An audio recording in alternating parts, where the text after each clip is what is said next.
Ciao Ganabula, bienvenue sur la chaîne Chiryu Akunichi Juku, la chaîne où on parle de culture okinawanaise, d'arts martiaux okinawanais, du Japon au sens large. Aujourd'hui, on va parler de Kinjo Masakazu. Avant ça, n'oubliez pas, s'abonner, partager, aimer. Voilà, et puis un petit commentaire en bonus, ça fait plaisir. Allez, c'est parti. Donc je vous le disais, on va parler de Kinjo Masakazu. Et pour quelle raison? Bien parce que Kinjo nous a quittés il y a peu de temps et avec cette vidéo, je voulais lui rendre un hommage et puis aussi essayer de mieux le faire connaître par les pratiquants francophones. Puisque Kinjo n'est pas très connu en Europe, il faut le dire. Alors dans cette vidéo, je vais l'appeler Masakazu parce que des Kinjo à Okinawa, il y en a plein et dans les arts martiaux, il y en a aussi beaucoup. Donc pour éviter comme ça les malentendus, je vais parler de Masakazu. Ça ne veut pas dire que c'est mon copain, ça ne veut pas dire que je ne le respecte pas. C'est juste un usage qu'il y a comme ça beaucoup à Okinawa justement, puisqu'il y a des patronymes qui sont tellement nombreux, ça fait qu'on ne sait pas de quelle personne on parle si on dit justement le nom en question. Donc on utilise le nom personnel. Donc lui, son nom personnel, ce qui équivaut à notre prénom, c'est Masakazu. Donc il va être question de Masakazu au cours de cette vidéo. Masakazu, c'était un maître d'Uechi Ryu et de Ryukyu Kobudo, donc de karaté, et de Kobudo. Alors les Kobudo, nous on connaît surtout ceux des Matayoshi en France. Ce que Masakazu faisait, c'était les Kobudo de Taira. Donc c'est pour ça que ça s'appelle Ryukyu Kobudo, vous voyez. Il était à la tête de deux structures, l'Uechi Ryu Karate Hozonkai et la Ryukyu Kobudo Hozonkai. Alors tout ça vous connaissez sauf Hozonkai. Ça veut tout simplement dire Société pour la conservation. C'est ça ce que c'est Hozon. Hozon, c'est quand vous conservez quelque chose au sens, par exemple, bien entendu quand c'est dans votre frigo, mais c'est aussi conservé dans un musée par exemple. Quand il y a un conservateur, qu'est-ce qu'il fait le conservateur dans un musée? Sa tâche, c'est de conserver des pièces, c'est de conserver des objets. Et bien lui, Masakazu, il s'était donné pour mission de conserver l'Uechi Ryu et de conserver les Ryukyu Kobudo.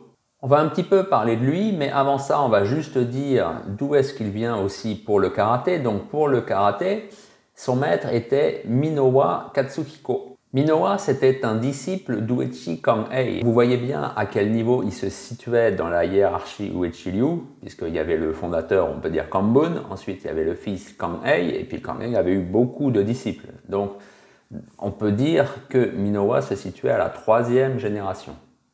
C'est la lignée donc de Masakazu. D'un côté, Minowa Katsuhiko pour le karaté, donc l'Uechi Ryu, et les Ryukyu Kobudo, bien sûr, son maître n'était pas Taira Shinken, c'était aussi en fait Minowa, puisque Minowa avait été un disciple aussi de Taira Shinken.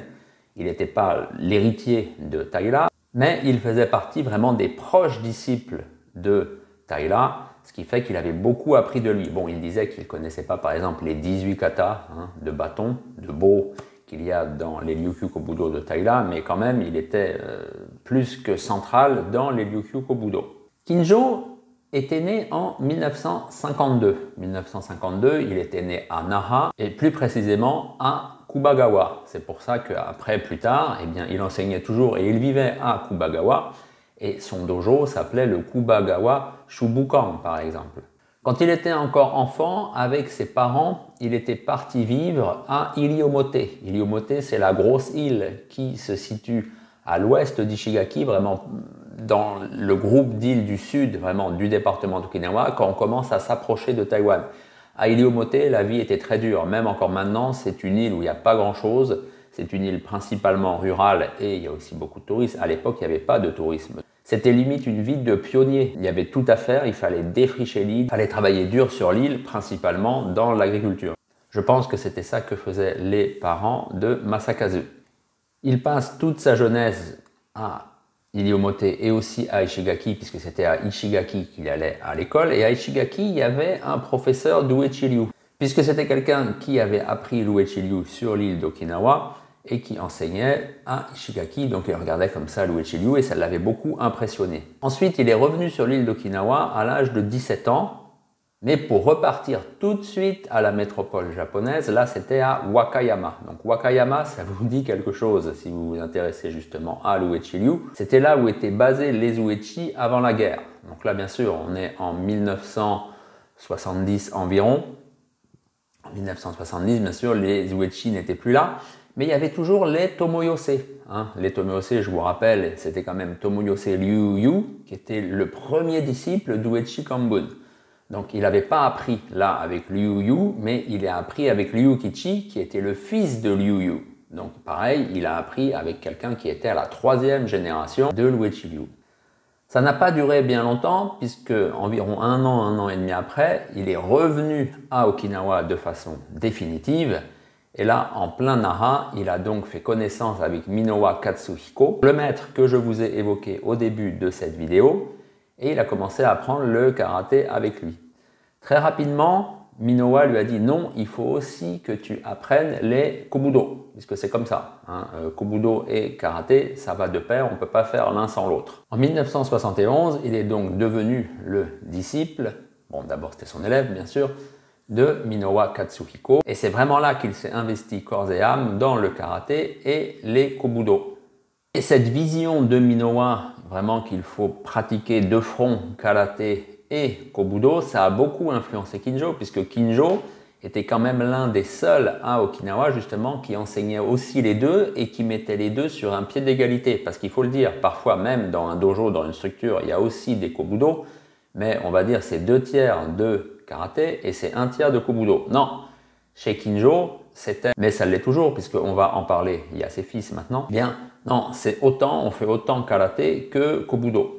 Et c'est ça aussi qui fait qu'il a eu beaucoup de succès avec les étrangers justement, c'est que les pratiquants étrangers voulaient apprendre les kobudo à Okinawa, mais qu'en fait il n'y a pas tant de structures, il n'y a pas tant de dojo que ça qui enseignent ce système, qui enseignent ces arts. Kinjo, qui était très désireux de mettre en avant les kobudo, en tout cas de les présenter sur un pied d'égalité avec le karaté, bah forcément il y avait beaucoup d'étrangers, ça a commencé par les États-Unis, par le Canada, comme ça, qui l'ont rejoint. À Okinawa même, à Okinawa, Kinjo n'a jamais été vraiment mis en avant. Je ne sais pas s'il avait dirigé une session quand il y avait là des stages internationaux, peut-être tout à la fin, là récemment vers 2017-2018 peut-être, alors que ces stages ont commencé on va dire vers 2012 je crois. Hein. À Okinawa même, il y a des experts de l'école Goju, il y a bien sûr des experts d'Uechi Ryu qui viennent dans son dojo, qui sont dans sa structure uniquement pour les kobudo. Alors il y en a un qui est très connu, c'est Taira, hein, Taira avec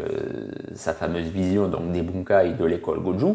Taira vient pratiquer les kobudo, le bâton en particulier, chez Masakazu. Il y a aussi des membres de la Kengyukai de Shinjo Kiyohide qui viennent aussi pratiquer dans le dojo de Masakazu. Vous voyez, ça fait quand même pas mal de monde. Il arrive comme ça à rassembler autour de lui des pratiquants qui ne sont pas forcément d'Uechi Ryu, qui ne sont pas du tout de son obédience, en tout cas de karaté, donc la lignée Minowa, mais ces personnes veulent apprendre les kobudo et ils se tournent vers lui dans ce but. Masakazu se disait spécialiste du bo, c'était ce qu'il disait, c'était mon arme préférée, disait le bo. Il y a aussi la rame, mais en fait il suffisait de voir comment est-ce qu'il maniait aussi hein, les kama. Il était aussi très bon avec le nunchaku par exemple. En fait bien sûr il maîtrisait toutes les armes, hein. Mais vraiment, oui, en particulier, moi, à mon sens, c'était le bâton long bo et les kama faucilles. Voilà, c'était ça, à mon avis, moi, sa spécialité, enfin, ses spécialités. Et pour la rame, il suffit de voir aussi que ses fils, hein, donc il avait 2 fils, enfin, il y a toujours 2 fils à l'heure actuelle, Satoshi approche des 50 ans et Kenta a 10 ans de moins. Vous voyez l'âge qu'ils ont, ils vont pouvoir bien s'occuper donc de l'héritage paternel pendant encore de longues décennies. Ces 2 fils, je vous disais, ils tenaient de leur père le fameux kata de rame des Ryukyu Kobudo en miroir. Et voilà, oui, Masakazu était aussi quelqu'un de très reconnu pour la rame. Il possédait aussi des armes importantes, par exemple un bâton, ou le bâton, de Kyan Shotoku, un bâton fait en ébénacé noir. Il possédait aussi les sai de Taira, qui apparemment venait du maître de Taira, Yabiku Moden. Il possédait aussi les tekko, donc les coups de poing, de Minowa. Donc il avait comme ça conservé vraiment des armes importantes qui avaient appartenu à des experts centraux des arts martiaux okinawanais et des kobudo en particulier. Il avait comme ça une sorte de petit musée chez lui. Hein. Chez lui, dans sa petite pièce, dans son appartement, là, dans son immeuble de Kubagawa, puisqu'en fait il habitait dans un important immeuble pourrait dire une HLM, et au rez-de-chaussée, en fait, il y avait une sorte de salle qui était un peu utilisée par tous, et lui, il avait des créneaux donc pour utiliser cette salle pour enseigner ses arts martiaux, et il habitait 3-4 étages plus haut, quoi. C'était pratique. Et il est malheureusement décédé le 18 octobre dernier, c'est pour ça avec cette vidéo, je voulais lui rendre un hommage, parce que j'ai jamais appris les kobudo avec lui, jamais appris le karaté avec lui, mais on était en quelque sorte voisins, puisque moi aussi j'habitais à Shuli, Kubagawa c'est à Shuli, et en fait je faisais mes courses, je vais raconter ma vie, chez Eli Ubo. Eli Ubo, c'est à quelques dizaines de mètres de cet HLM où il vivait et où il enseignait. Donc en fait je le croisais souvent, puisqu'en fait Masakazu était aussi chauffeur de taxi. Donc en plus il patrouillait un peu comme ça dans Shuli à la recherche de clients, comme font tous les chauffeurs de taxi. Des fois, je le croisais aussi le soir. Il promenait son petit chien le soir. Et donc, c'était une occasion pour lui justement de faire de la marche, de l'exercice. Donc, il allait assez loin d'où est-ce qu'il habitait. Et moi aussi, des fois, le soir, je sortais, enfin, forcément comme tout le monde. Et eh bien, on tombait nez à nez. Puis, on échangeait comme ça 2-3 petits mots. C'était quelqu'un de très chaleureux, quelqu'un qui ne se prenait pas au sérieux. Mais c'était quand même quelqu'un qui avait une vision très ferme et bien décidé de ce qu'il ne fallait pas faire et surtout de ce qu'il fallait faire dans les arts martiaux. Et je pense que c'est pour ça qu'il avait quand même beaucoup de succès et que vraiment les Occidentaux se tournaient vers lui. Pour finir, il avait comme motto qu'il n'y a pas d'âge limite, donc en fait qu'il n'y a pas d'âge pour arrêter de pratiquer le karaté et les kobudo. Voilà, c'était ça son motto. Lui, il a enseigné et pratiqué jusqu'à la fin. Voilà, il nous a quittés il y a peu. N'hésitez pas, regardez des vidéos de lui sur YouTube, je vais en mettre moi une ou deux là, en description de cette vidéo, ce sera aussi plus facile pour vous. C'était quelqu'un de très important, quelqu'un qui s'était beaucoup entraîné et je pense que le monde des arts martiaux okinawanais quand même ne sera pas le même sans lui. Merci de m'avoir suivi jusque là et puis je vous dis à bientôt pour une nouvelle vidéo sur Chiryu Akunichi Juku.